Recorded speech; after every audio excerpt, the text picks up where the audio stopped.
tiro badan oo inaga mida ayaa laga yaabaa inay isweydiiyaan sida ay diyaaraduhu isaga daadiyaan waxyaabaha miisaanka dheeraadka ah ku keeni kara sida wasakhda suuliyada iyo biyaha kale ay siyaabo kale u isticmaalaan rakaabka iyo shaqaalaha diyaaraduhu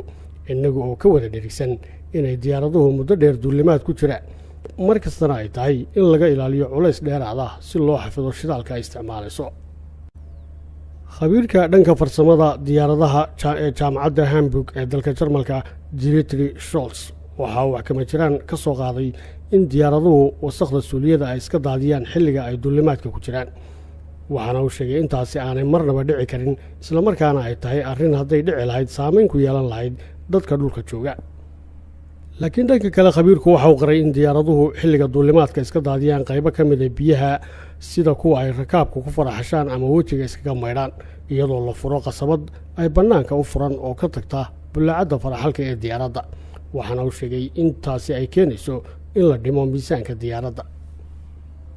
khabiirkan u dhashay Jarmalku waxa uu ku adkaystay in biyaha laga soo daadinayo diyaaradaha rakaabku aanay gaadhin dhulka iyagoo biyahaasi inta ay hawada ku sii jiraan si degdeg ah u oomi baxa oo aan dhibic ka mid ahi dhulka ka taaban doonin Mr. Schulz oo la weydiiyey dariiqada ay diyaaraduhu u maareeyaan daadinta wasakhda suuliyada ku jirta waxa uu sheegay inay jiraan dariiqooyin kale oo lagu dejiyo wasakhdaasi iyadoo xilliga duulimaadka wasakhda lagu kaydiyo booyad ku rakiban diyaaradda kadibna markay fadhiisato lagu daadiyo meelo loogu talagalay oo ku yaala garoomada diyaaradaha sidaana lagu faaruqiyo booyadda oo haddana dib loogu rakibo diyaaraddii ka hor intaanay dhanka kale isla barnaamijkeennan waxaynu ku dulmaraynaa sababta ay diyaaraduhu qiiqa cad ee laymanka ugaga tagaan hawada sababtan aynu raadinaynaana waa mid u dhacda qaab la mid ah qiiqa mararka qaarkood xilliqaboobaha ka soo booda ee ka soo baxa afkeenna iyadoo oomiga kulaylaha iyo qoyaanka isugu jira ee ka soo baxaya igsaaska diyaaraduhu uu dharbaaxayo hawada sare ee diyaaraddu dhex mariso hawadaas oo ah mid qabow taasina waxay keenaysaa in mararka qaarkood qiiqa ka baxaya diyaaraddu uu isqabsado oo isu ururo waana sifo la mida neeftaada diran ee afkaaga ka soo baxaysa xilliqaboobaha sida ay u samayso ciirada qiiqa la moodo marka ay ku dhacdo hawadii bannaanka ahayd ee qaboobayd hadba xaddiga way leekaanayaan